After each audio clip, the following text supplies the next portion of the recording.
하나님의 말씀은 사도행전 26장 1절에서 12절입니다.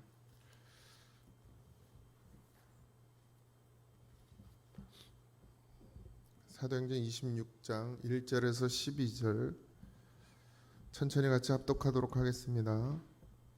아그리빠가 바울에게 이르되 너를 위하여 말하기를 내가 허락하노라 하니 이에 바울이 손을 들어 변명하되 아그리빠 왕이여 유대인이 고발하는 모든 일을 오늘 당신 앞에서 변명하게 된 것을 다행히 여기나이다. 특히 당신이 유대인의 모든 풍속과 문제를 아심이니이다. 그러므로 내 말을 너그러이 들으시기를 바라나이다. 내가 처음부터 내 민족과 더불어 예루살렘에서 젊었을 때 생활한 상황을 유대인이 다 아는 바라. 일찍부터 나를 알았으니 그들이 증언하려 하면 내가 우리 종교의 가장 엄한 팔을 따라 바리새인의 생활을 하였다고 할 것이라. 이제도 여기 서서 신문 받는 것은 하나님이 우리 조상에게 약속하신 것을 바라는 까닭이니 이 약속은 우리 12지파가 밤낮으로 간절히 하나님을 받들어 섬김으로 얻기를 바라는 바인데 아그리빠 왕이여 이 소망으로 말미암아 내가 유대인들에게 고소를 당하는 것이니이다. 당신들은 하나님이 죽은 사람을 살리심을 어찌하여 못 믿을 것으로 여기나이까.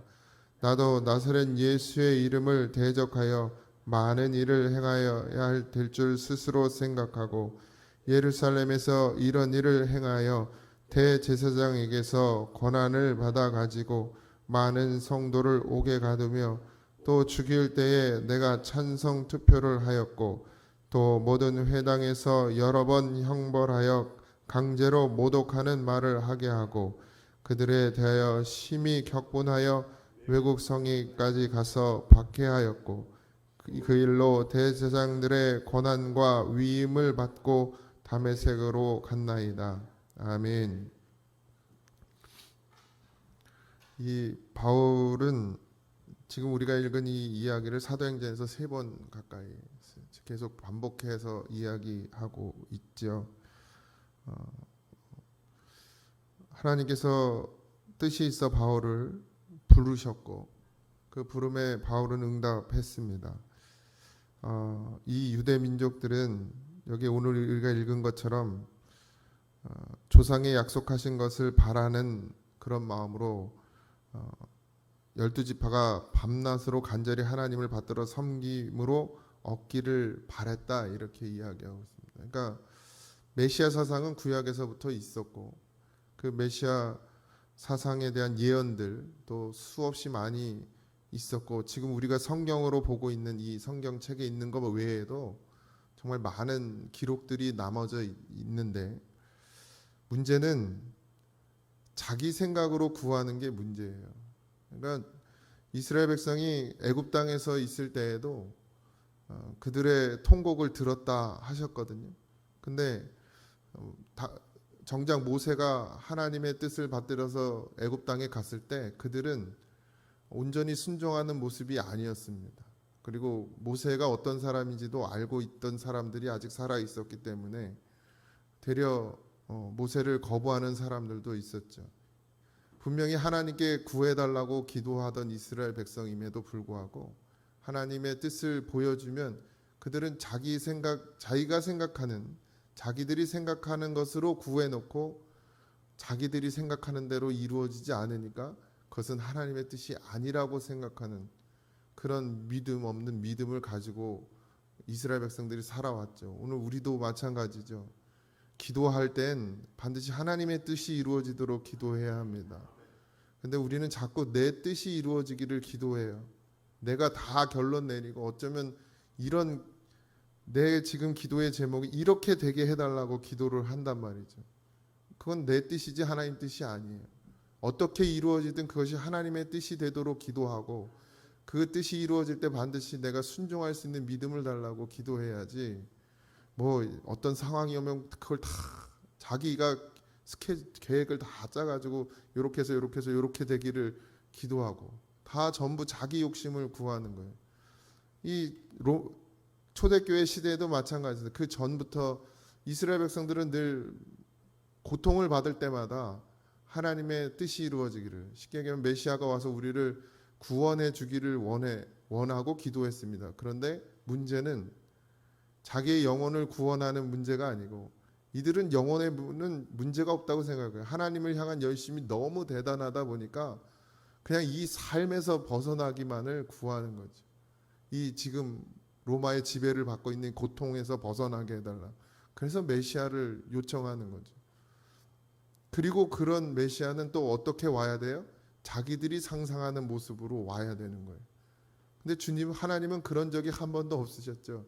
이스라엘 백성의 뜻대로 그들이 원하는 대로 해 주시지 않았습니다. 그러나 반드시 하나님은 구원을 위해서 예수 그리스도를 이 땅에 보내주셨어요. 근데 그들은 그것을 거부합니다. 왜요? 내 생각하고 다르고, 내가 생각하던 모양의 메시아랑 다르다고, 그래서 무시하고, 그리고서 외면하고, 심지어는 핍박하고, 그리고 여기 보면 강제로 예수를 모독하는 말을 하게 했다, 이렇게 나와 있거든요. 바울이 그런 짓을 했던 사람 중에 하나였고요. 우리도 늘 기도할 때마다 하나님께서는 우리의 이 땅에 관심이 있지 않아요. 전혀. 오직 우리의 심령에만 관심이 있으신 분입니다. 어떤 집에서 살든, 어떤 걸 먹고 살든, 무슨 일을 하고 살든 하나님은 그런 거에는 관심이 없으세요. 왜냐하면 하나님은 우리의 중심을 보시는 분입니다. 그리고 그 중심이 바로 서 있으면 하나님 이 땅에서 어떻게 살아가야 될지 그런 거 걱정하지 않아도 하나님 우리의 삶을 다 인도해 주십니다. 분명히. 근데 그것도 어떻게 해요?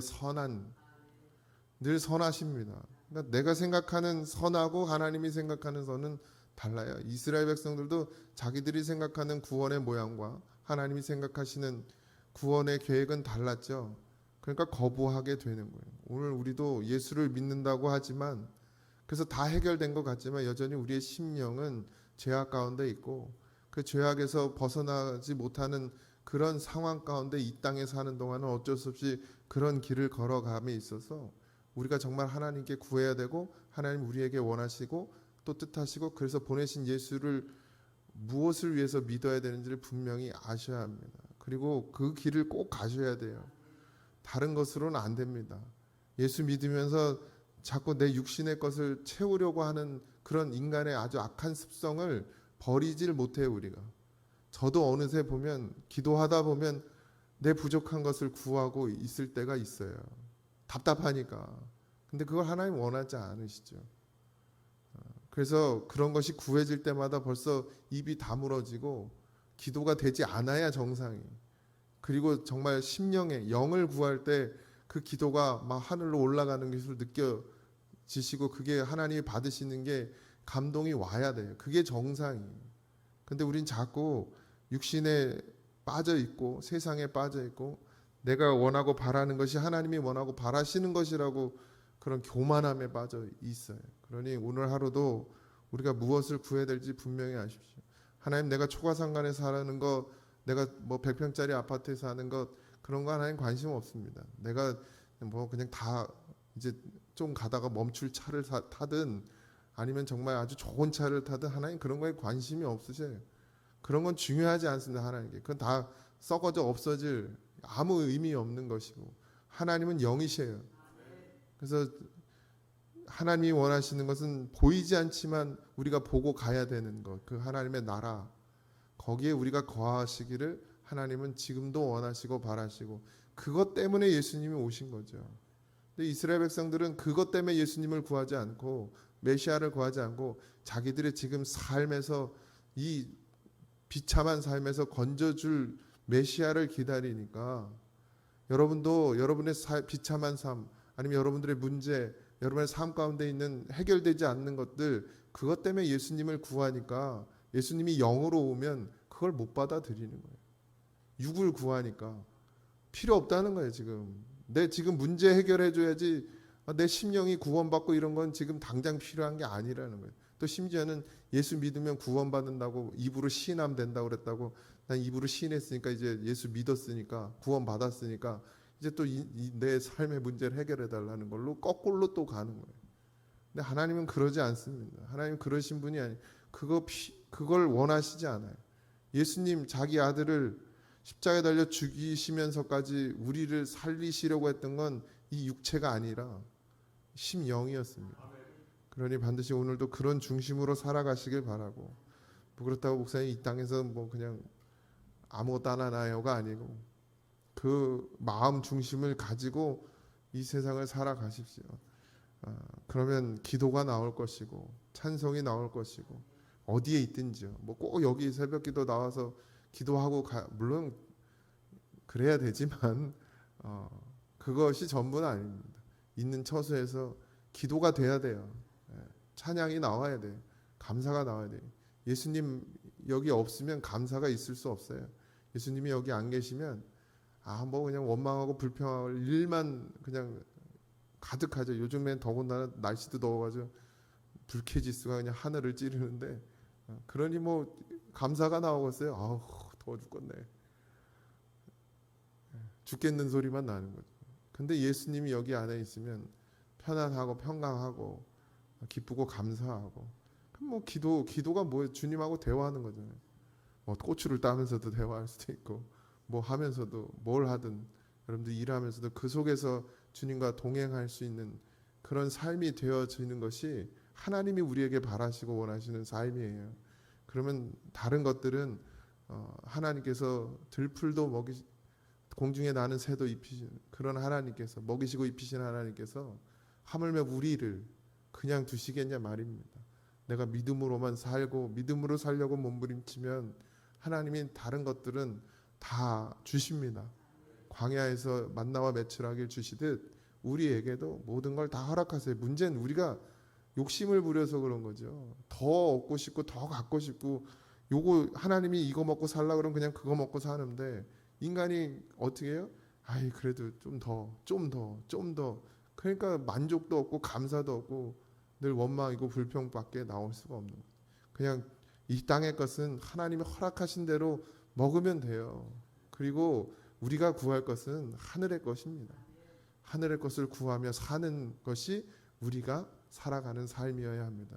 오늘도 그런 하루가 되어지길 소망하고, 이렇게 말하는 저도 뭐 그렇게 썩 하늘의 것을 구하는 것 같지는 않은데, 어쨌든 저나 여러분들이나 그런 삶이 되어져서 하나님이 기뻐 받으시는 그런 심령이 되어지시기를 주님의 이름으로 축원드립니다. 기도하겠습니다.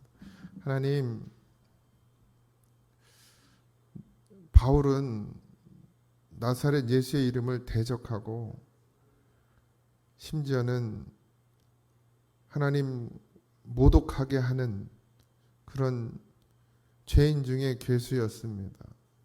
근데 하나님을 몰랐고 예수님을 몰랐습니다. 그리고 예수님을 만났습니다. 예수님을 알게 되었고 예수님을 믿게 되었습니다. 그 바울의 삶이 그 후로 주님을 위해 살았고 아버지 하나님, 하나님의 나라를 위해 살았습니다. 예수 만난 사람은 반드시 아버지 하나님, 이 땅이 아니라 하늘의 것을 구하는 자가 됩니다. 오늘 우리도 예수를 말로만 만나는 자가 되지 말게 하시고 우리의 삶 가운데서 반드시 하늘의 것을 구하는 자로, 주님과 늘 동행하는 자로, 그래서 감사와 기쁨과 찬송이 넘치는 자로 우리를 변화시켜 주옵소서. 성령이여 우리 안에서 반드시 역사하셔서 이것이 가능하게 하여 주시옵시고 주의 뜻이 이루어지는 삶이 되게 하여 주옵소서. 모든 것 감사하며 예수님의 이름으로 간절히 기도하옵나이다. 아멘. 하늘에 계신 우리 아버지여, 이름이 거룩히 여김을 받으시오며 나라의 임하옵시며 뜻이 하늘에서 이루어진 것 같이 땅에서도 이루어지이다. 오늘날 우리에게 일용할 양식을 주옵시고 우리가 우리에게 죄진 자를 사하여 준 것 같이 우리 죄를 사하여 주옵시고 우리를 시험에 들게 하지 마옵시고 다만 악에서 구하옵소서. 그의 나라와 권세와 영광이 아버지께 영원히 있사옵나이다. 아멘.